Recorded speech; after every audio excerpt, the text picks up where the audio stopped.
Okay, welcome to this SVT Dharma talk, and welcome everyone.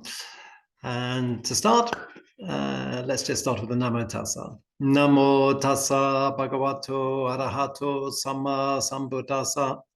Namo Tassa Bhagavato Arahato Samma Sambuddhassa.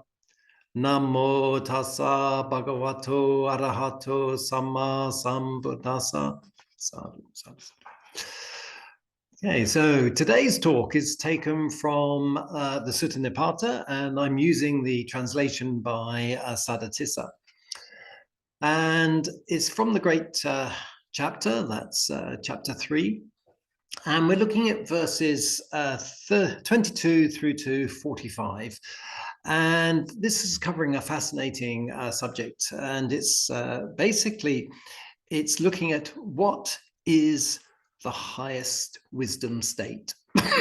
So what is the state of highest wisdom? And, excuse me. So we have a person called Asita asking the question. Nalaka is asking the question, and he's referencing someone called Asita, who was someone very wise who he'd asked many years ago. What Asita told me many years before has turned out true, said Nalaka. I can see that now.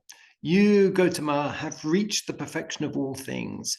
May I now put a question to you, Master? I have lived for some time as a wanderer, and now I would like to live as a monk. So please answer this question for me.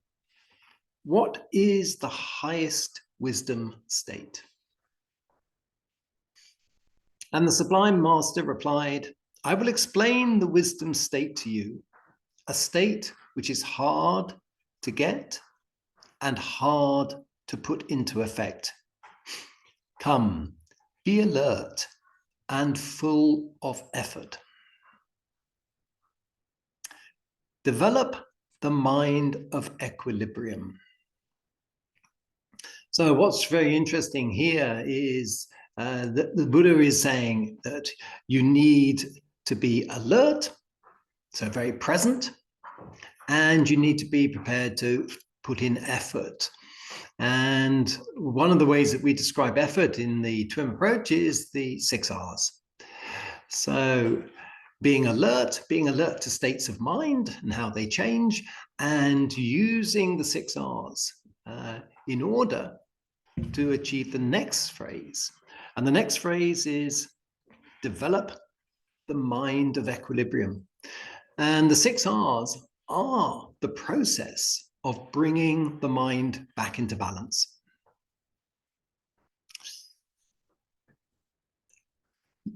Develop the mind of equilibrium.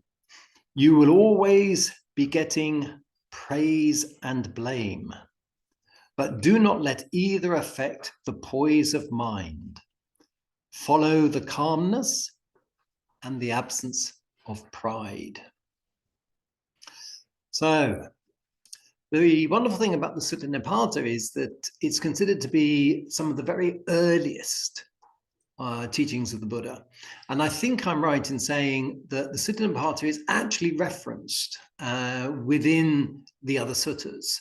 So it was an entity or a teaching form that was already present during the lifetime of the Buddha. And what's interesting here is the Buddha is introducing praise and blame. Now, this was later developed into what was called the 8 winds. And the 8 winds were that we should develop this equanimity around 4 sets of pairs. Praise and blame should elicit exactly the same response. We also want prosperity and decline to bring the same response. Also, honor and disgrace. And finally, suffering and pleasure. So we see here the early development of this idea of the 8 winds, and it's also developed a little bit further into the practice, into the sutta. So you will always be getting praise and blame, but do not let either affect the poise of the mind. So poise is this place of balance. Follow the calmness. So this is the samatha, yes, and the absence of pride. So what is the cause of pride? Yeah? It's when we have a sense of I. Pride is when the sense of I gets reinforced. And what we're being invited to here is to develop the absence of pride. And so this is not taking things personally. And this is one of the aspects of the practice, is this development where we're not personally identifying with what our experience is. When do the hindrances occur? When we take something personally. When we have pride in something, or our pride is hurt. Forms both high and low come across, like tongues of a flame from a log. Women tempt the sage, but you should not develop the desire for them. So clearly this is in the context of Nalaka, who's a man, and you would reverse those roles if the Buddha was talking to a nun, for instance. Being free from sensuous union, without aversion or attachment towards beings, however weak or strong they may be. Comparing oneself to others in such terms as, just as I am, so are you, or so are they. Just as they are, so am I. He should neither kill nor cause others to kill. So this recognition that there's no boundary, if you like, between myself and others, that I'm not separate. And we can think of that separateness as developing of pride. I am special and different. This is one way of thinking of pride. So when we begin to see that there's little distinction between ourselves and others, that sense of being special, that sense of being different begins to ease out. And because we don't see a difference, then we see that if we harm others, we harm ourselves. And so here's this invitation. He should neither kill nor cause to be killed. The impulse I want and the impulse I'll have, lose them. So what are the impulse I want and the impulse I have? Well, this is craving. This is what Bhante Vimramsi described as the I like it, I don't like it mind. The I want it, I don't want it mind. And the Buddha described craving as the root of the problem, the root of the development of dukkha.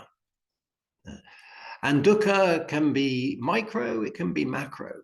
It can be the grit in the engine. It can be, the complete catastrophe of events. It's on a whole spectrum. But it inhabits, or has the potential to inhabit, all of our experience. But it's developed if we have this idea of I want, so I want something to be a particular way, or I want to possess something, or I'll have. And of course, they're negatives. I don't want, and I wish to have not.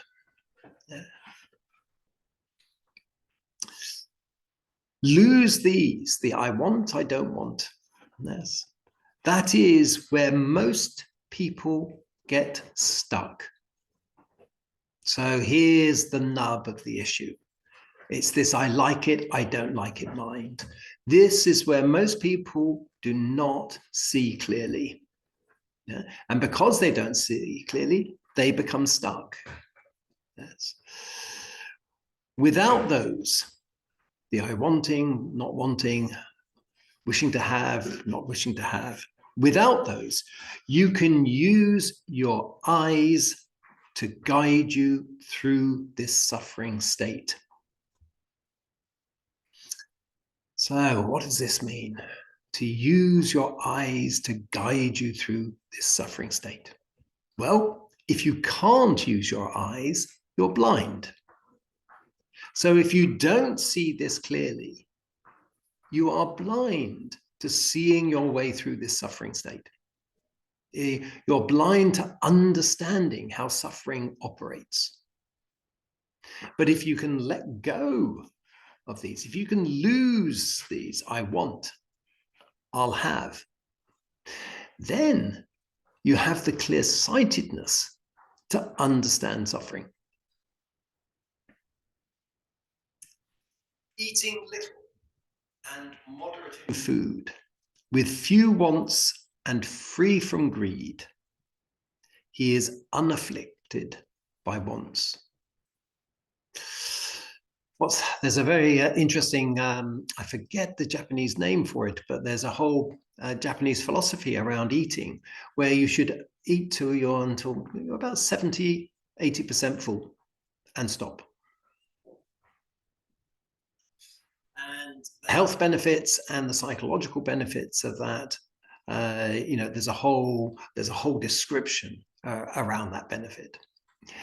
And here, clearly, the Buddha is describing something of very similar.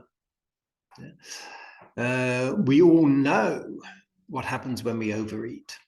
The mind becomes very sluggish, the body becomes sluggish. But what's very interesting is that the stomach sends a signal to the brain when it's full. But that signal has a delay built into it. And the delay is about 15 minutes.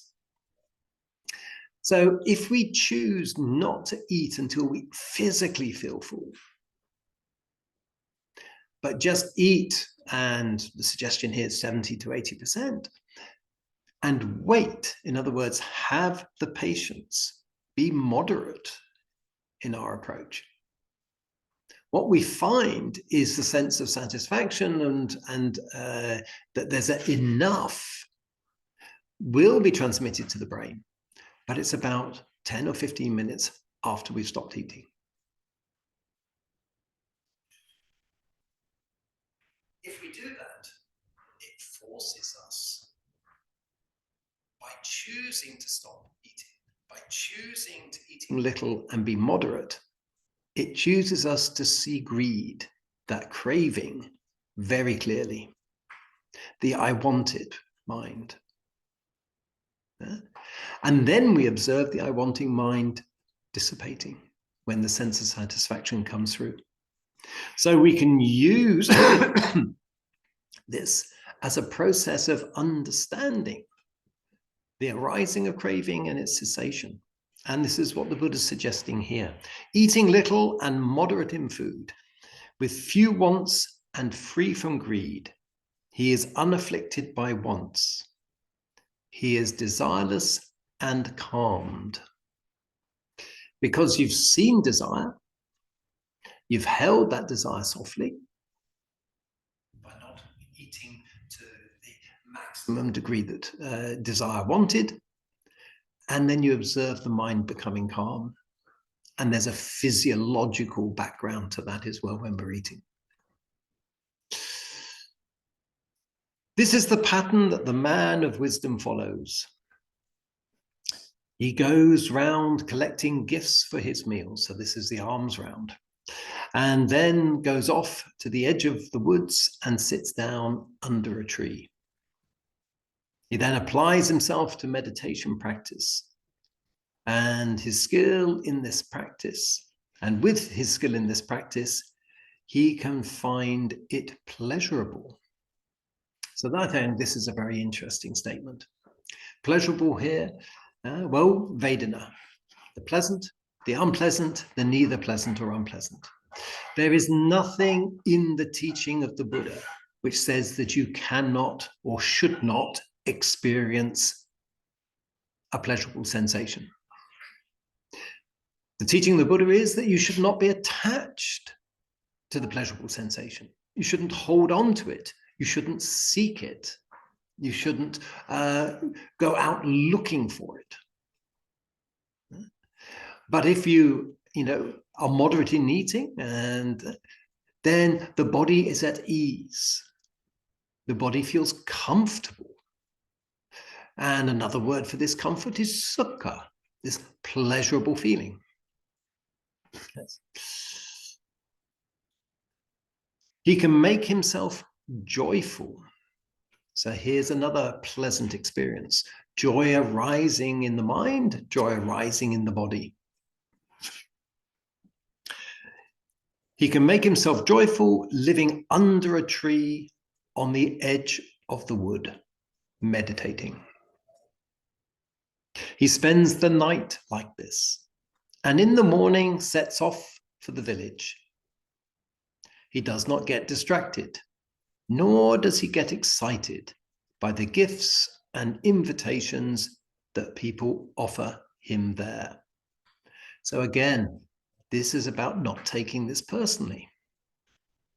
If someone gives a particular gift in the bowl, there's not excitement about that. Yeah? There isn't this owning of experience. There isn't this anticipation of experience. Once he has reached the village, he does not rush from door to door. And when he is begging for food, he does not talk about it or pass any hints. He simply says, "This is what I've been given. That's good." Or, "I haven't been given anything. That's fine." With this attitude towards begging, he can return undisturbed to the tree. So here we have a statement of having no preference. Not preference for a particular type of food or for a quantity of food, but simply allowing whatever occurs, allowing a response to whatever occurs to be a place of balance. So he wanders around with begging bowl in hand.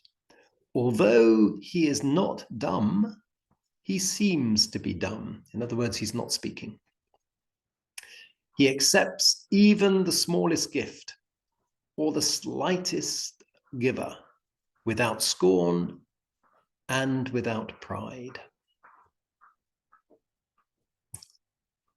The methods, both quick and slow, by which nibbana may be discerned, have indeed been expounded by the ascetic one. So, by Gautama. Quick and slow.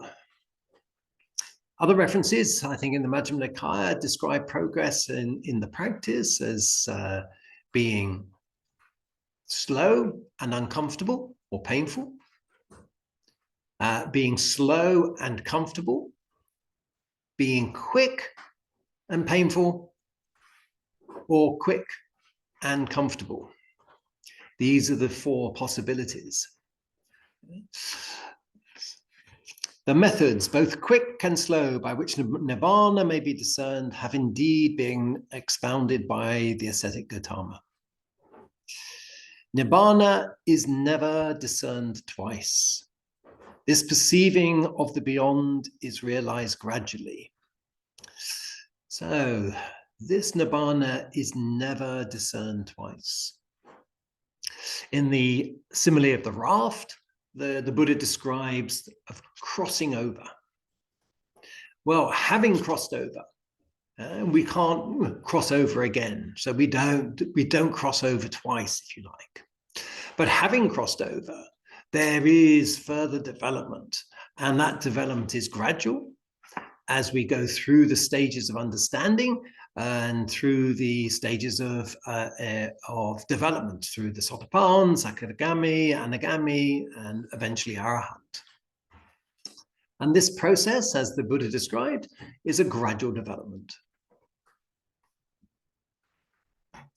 When a person is desireless, when a monk has extinguished the river of becomings, when he has given up all the activities of duty and obligation, he ought to and ought not to, then the fever is past.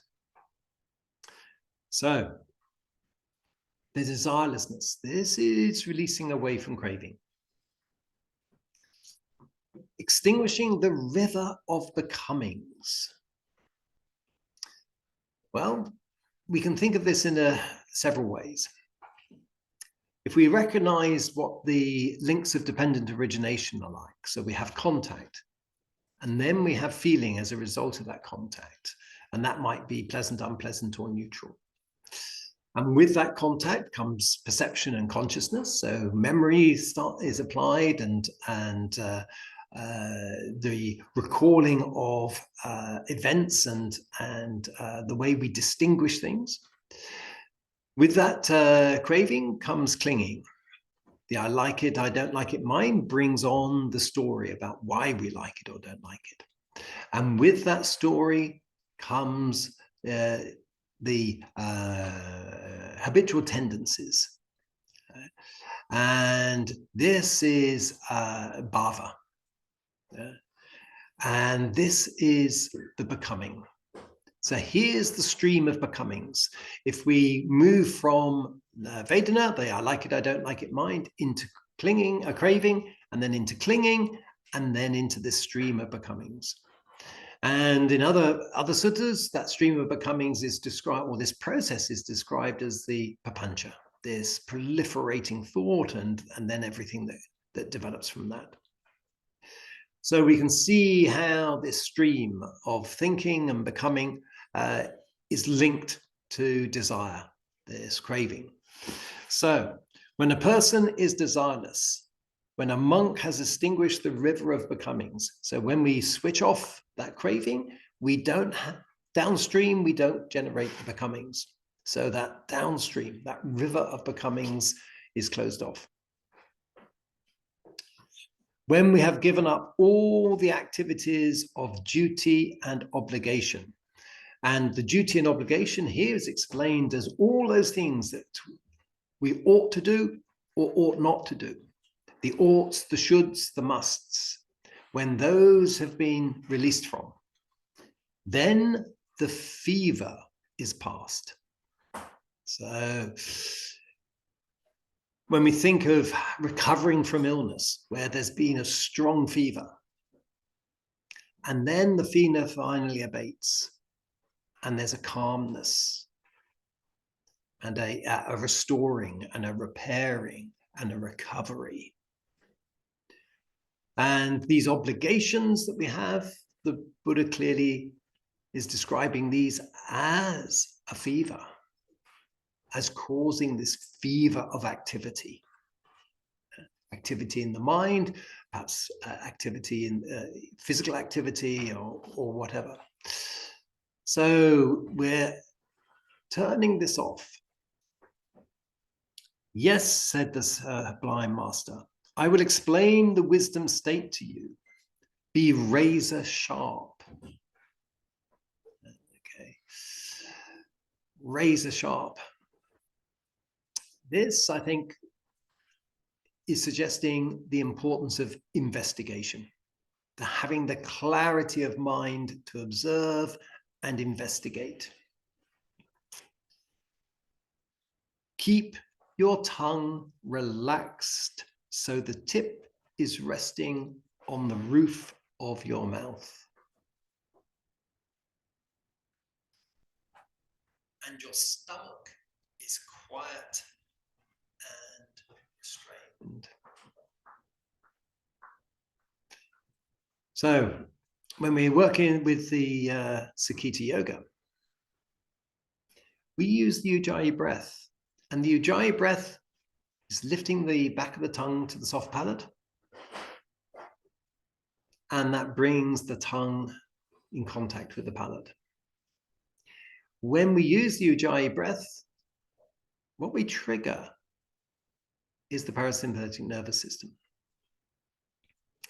And this is the rest and digest. And this is the nervous system that we're looking to get into with the process of meditation. We're moving out of fight or flight or freeze and appease into the rest and digest.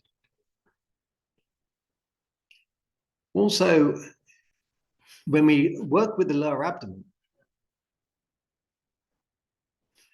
we also trigger another aspect of the parasympathetic nervous system. And so here we have a physical description of setting our body up for meditation.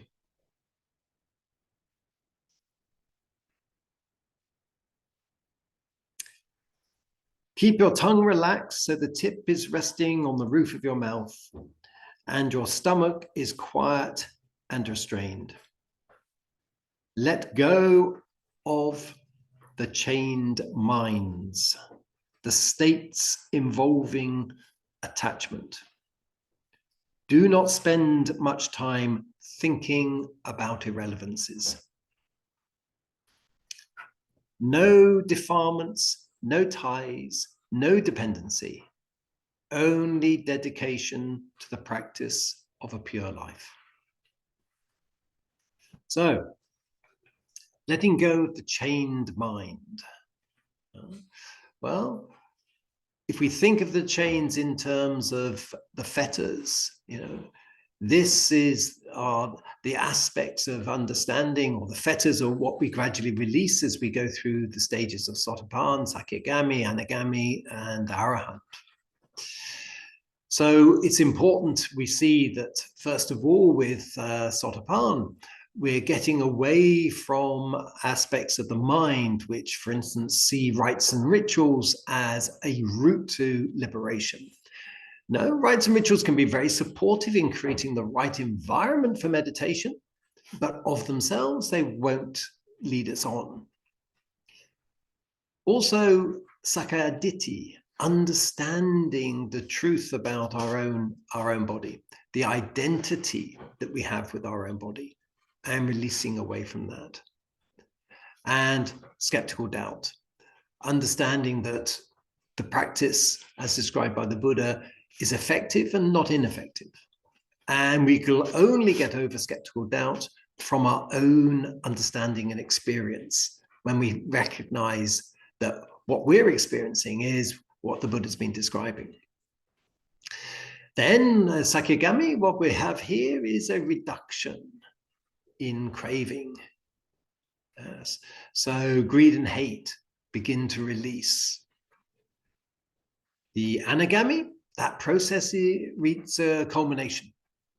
So there is no greed and hate. And then finally, for the Arahant, the fetters are the desire to be, the desire for higher states, restlessness, the conceit I am, which comes perhaps expressed by the comparison. I'm better than, I'm less than, I'm equal to. So the subtle aspects of attachment to the sense I am. And finally, ignorance. And ignorance is released by the full understanding of anicca, dukkha, anatta. So that's impermanence, suffering, and impersonality, not taking things personally.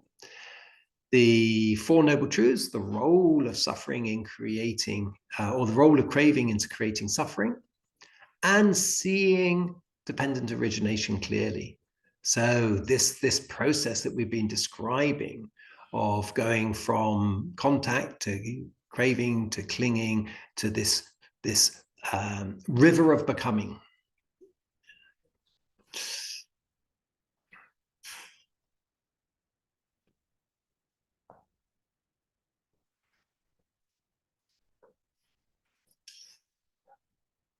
In the discipline of the living, in the discipline of living alone, in the service of hermits, it is the silence of solitude that is wisdom.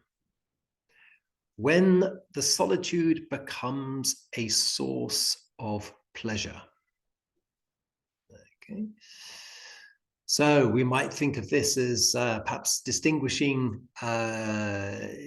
solitude. If we think of physical solitude, then we can feel lonely, in which that solitude then becomes a burden, or we can be dealing with aloneness, and aloneness can be a positive state.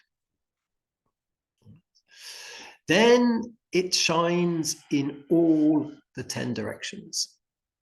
So normally we think of 6 directions.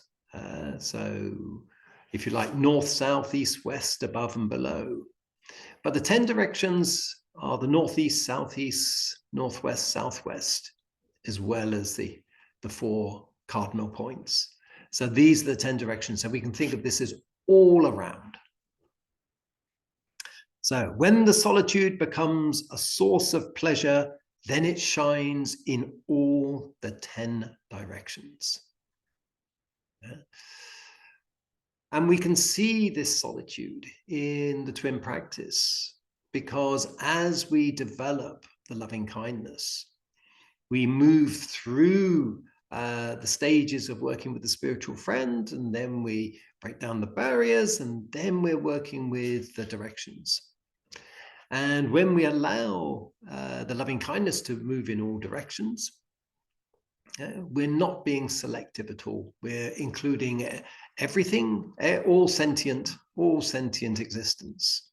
Yes. And we get to a point where we feel this is simply radiating. We're not having to make the effort to radiate. It simply shines in all directions. This is the sound of the meditation of wisdom, of those who have let sense pleasures go. So in order to move into the jhana states, we have to have let the hindrances go. And the hindrances are tied to our senses. So we have the 5 outward senses. And we talk about going into jhana as secluding from these outward senses. And then we work with the inner sense, which is the mind. And as we gradually develop the practice, we move through the stages of understanding, the stages of jhana. Yeah? And we get to the point where the loving kindness, for instance, is radiating in all directions.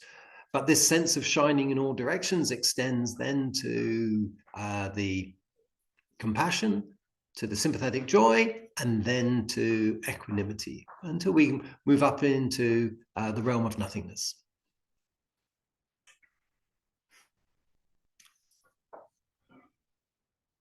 Then it shines in all 10 directions. This is the sound of meditation, or the meditation of wisdom, of those who have let sense pleasures go. When you, a follower, hear this sound, then you grow in confidence, modesty, and strength of practice. So what I like here is this combination. Confidence. Well, we begin to be confident from the second jhana. The second jhana has confidence as part of its attributes. And that is the confidence of seeing the process beginning to work. We begin to recognize that our experiences as described by others. And this confidence gradually grows, not in an immodest way. So this is very important here. The progress that we make, particularly when we're working with the aware jhanas, which is about relinquishment, about things dropping away. In order for things to drop away, we have to identify less and less with what's going on. We have to hold on less and less. And as we develop with this holding on less and less, there is less to land an immodest perspective on, because we're progressively getting out of the way. And we notice this also in the Sakita yoga when we're working with the energetic body. Any sense of pride gets in the way, blocks, makes the body heavy, makes it resistant, makes us require to use physical strength. But when we step out of the way and allow the practice simply to be itself, so the yoga then does us, just like in the TWIM, the meditation does us. Yeah. What we're doing is then setting up the conditions for the meditation to happen or for the yoga to happen. And one of the conditions that we set up is to progressively get out of the way. And that's what I interpret here as this statement of immodesty. We're no longer being immodest. We have modesty in the practice because we're getting more and more out of the way. And as a consequence of that, our practice gets stronger. Not because we're making it strong, but because the process of getting out of the way strengthens it. Listen to the sound of water. Listen to the water running through chasms and rocks. It is the minor streams that make the most noise. The great waters flow silently. So we're building a picture, a metaphor, if you like, for the practice. The hollow resounds. So something that's half full or only has a little bit of something in it, makes a lot of noise. If you shake it. But the full is still and quiet because there's no space for the noise. Foolishness is like a half-filled pot. Shake it and you get a lot of noise. The wise man is like a lake full of water. So what I like here is this imagery. If we think of how our practice develops from the early stages,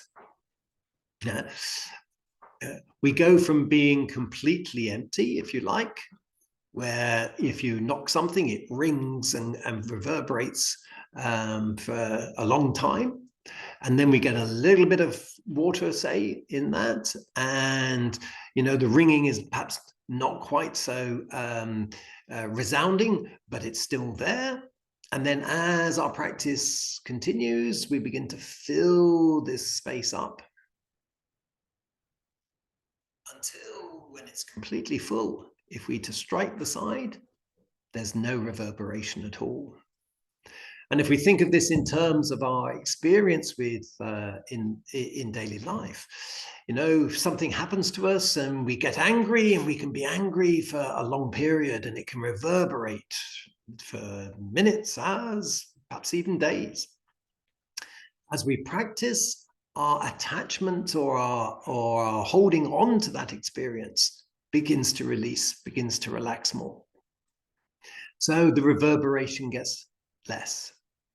And then there comes a time when we've developed this equanimity that was being mentioned at the start of this sutta, that, the event happens and it's like it just settles out. There's no reverberation going on. The hermit can talk of many things with good sense and precision. He can describe the way things are from a position of knowledge. Okay, so here's the importance of clear-sightedness. There is much that he can talk about from that position. But when a man of knowledge retains his self-control, when a man of knowledge speaks only a little, then you have found a man of wisdom, a man for whom that silence is appropriate and deserved. Such a man has found the silence of wisdom. So here, the way I think of this is that when our clear-sightedness really develops, when we really see what's going on, we don't need lots of words, lots of noise in the mind describing it, holding on to the experience. It's simply self-evident. So there are no words needed to describe it. It's a completely felt experience. And so the knowledge and understanding, if you like, is one of silent wisdom.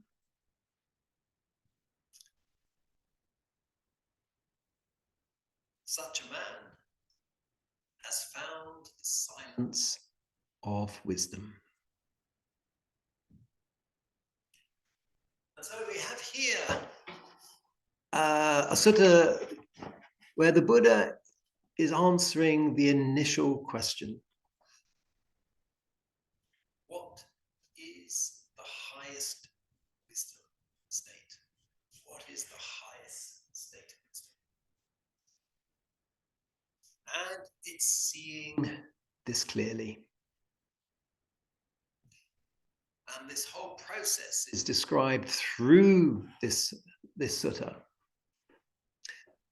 in a way which is completely linked to practice, but incorporates everything that the monk is doing in daily life. Going on alms round, sitting in meditation, constantly watching and being aware of the movements of mind. So the question is, how do we put that into practice for ourselves in daily life? Well, the key thing that comes through in this sutta is understanding the nature of craving. And one of the great insights that Bhante Viramsey brought to the fore in the way that he taught was recognizing that the arising of craving has this somatic response, this response in the physical body, and that's of tension and tightness. So what we can do in daily life is invite ourselves to observe when tension and tightness arises, and to see when that occurs. And one of the things that we can do, and this is one of the things that comes through in the Sakita Yoga as well, is that we notice that when tension and tightness arises, the physical relationship to the body changes. The body becomes heavy. We feel like we're pushing. There's a sense of resistance. Often the physical temperature will go up, as well as the mind being tight and the joints going tight. And then we can invite ourselves to come back into physical balance, come back into the energetic support, relax the body, relax the mind. And so we can build this sensitivity to tension in daily life as we're just going through everything and anything we're doing. It doesn't mean that we've constantly got to be on everything that's happening and watching every movement of mind, because in daily life, we can't do that. But we can be aware of the arising of tension. And a nice way to work with that is to be smiling. Just have that soft smile, not a huge, great grin, but just a soft smile. And notice when the smile disappears. And when the smile disappears, there's that underlying tension and tightness. And allowing the body to come back into balance and re-establish the smile. And we can think of the smile internally as the relaxed body that's in this energized state, but isn't held and gripped. And then in our twin practice, we can constantly be with, if you like, the definition of meditation that Bhante Van Ramsey described, of paying attention to how mind's attention moves from one mind state to another. And then we can begin to join these two practices together. So in daily life, we're looking at the arising of tension. And in the meditation, we're watching the movement of mind, the mind states. So what we can see is that when we don't catch the movements of mind, then we go down that stream of becoming. And then we see all of what becoming creates. The beliefs, the habitual responses, the stories we tell ourselves, all the habitual reactions, all of these sorts of things. Okay. When we see the tension arise in daily life, we can just reflect back what occurred in the last few minutes. What happened? And then we begin to see some of the stories that then generated the tension, some of the habitual responses. And you can see how these two practices begin to come together.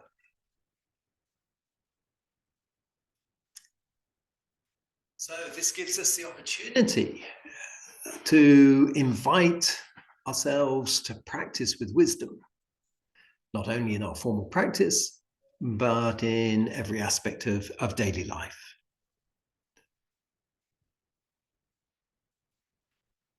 And so this sort of from the Suttanipāta, the Buddha, in such a concise way, answers the question, what is the highest state of wisdom? Okay. So let's just take a few moments to absorb what's been described there. So sit comfortably. Softly rotate your inner thighs so you feel that's towards the midline. Just let your hips relax. Open up your lower back. Bring your attention into your body just below the navel, halfway in the body. It's an energetic center where if we have an intention to be supported here, we can relax our body without having to grip at this center. Drop the inner edge of your shoulder blades so you feel there's space created all the way around your heart. Gently close your eyes and softly smile. Relax any holding, embracing around your brain.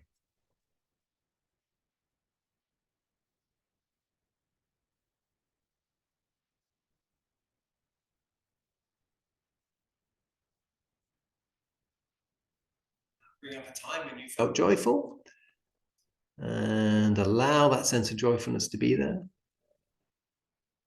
If you're used to working with the 6 directions, you can do that. And if you're working with a spiritual friend, well, just for the time being, just wish yourself well and allow the feeling of loving kindness to begin to fill up your space.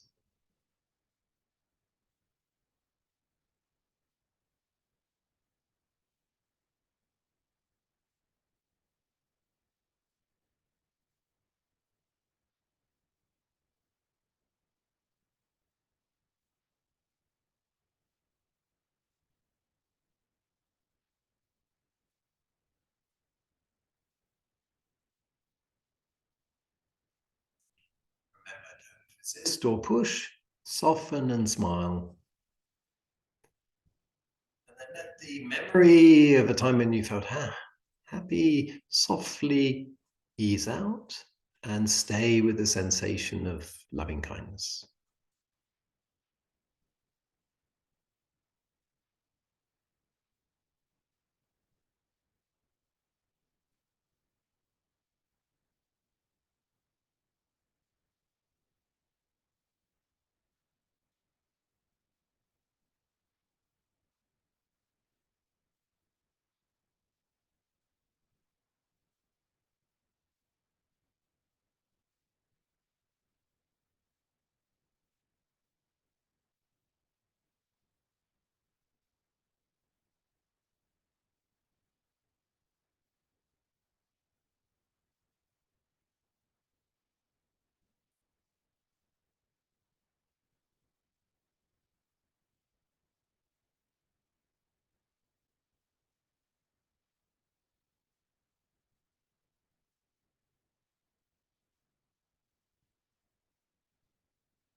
Feel the sense of contact with your chair or the floor.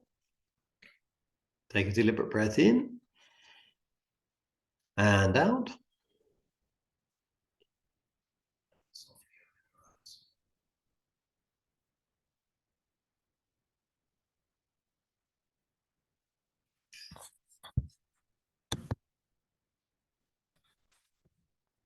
Any questions or observations?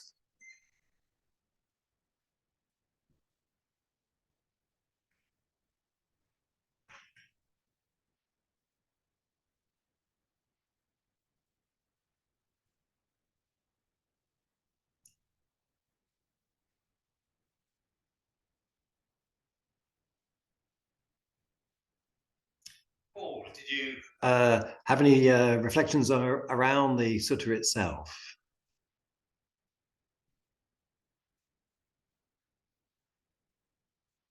Yes, I thought that was a really good sutta.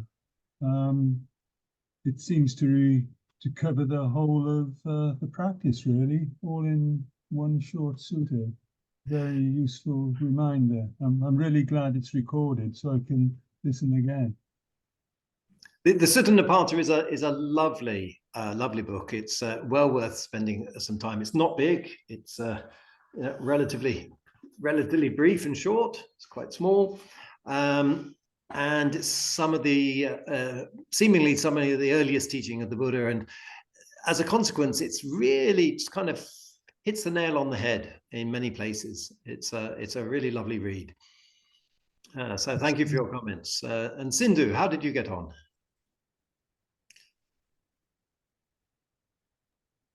Hello, Hugh. It's been a long time we have heard from you, and it's been wonderful. And this sukta is such in deep, and it's like a refreshment. Yeah. Thank you for sharing. Yep, it's thank you, and that's I think it's a great sutta to look at, to dip in, and because of its nature, you can just dip in and dip out, which is really helpful. And Vijay, how did you get on? Thanks, Hugh, for the excellent talk. It was amazing that the more you get into it, it seems to uncomplicate things rather than working up huge concepts. The Buddha is bringing it just to the basic, like a child could understand it, and it's nothing more than that. And all, like I've been for many years building all these huge concepts of trying to discover some great secret, and this is all about going back to the basics and just working with what any human would feel as an emotion. And so it's a great grounding thing, and the simplicity of it is so heart touching, and you really can't go wrong trying to misunderstand virtue or something like that. So it's just, and thanks to our practices also keeping it so simple that you really can't go wrong in So yeah, it was. I've never seen anything out of Suttanipata. This is the first thing. So this is definitely something I should look into, Suttanipata, and for its refreshing, simplicity and direct, like the Buddha directly talking to you. So thank you for that. Excellent. I'm delighted to meet another convert, which is really good. It's been long been a favorite of mine, and something which, I mean, the longer suttas, they explore topics in depth, and they have their own place and value, and the whole of Bhante Vilaram's teaching is kind of hinged around the middle-length sayings, the Majjhima Nikaya, and for good reason. There's a lot of material there. But if you've done some practice, I think the Suttanipāta has a very succinct and simple presentation to help you understand what's going on. And also, I think it's a great place to introduce people as well, because the scale of the information is less. and is more easily digested. So, well, thank you very much for joining me today. And I look forward to the time we get to explore another aspect of the Buddha's teaching. So, just to finish off, let's share some merit. Okay.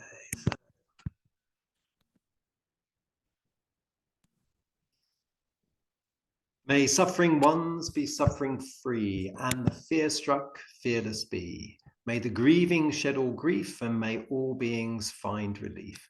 May all beings share this merit that we have thus acquired for the acquisition of all kinds of happiness. May beings inhabiting space and earth, devas and nagas of mighty power, share this merit of ours. May they long protect the Buddha's dispensation. Sadhu.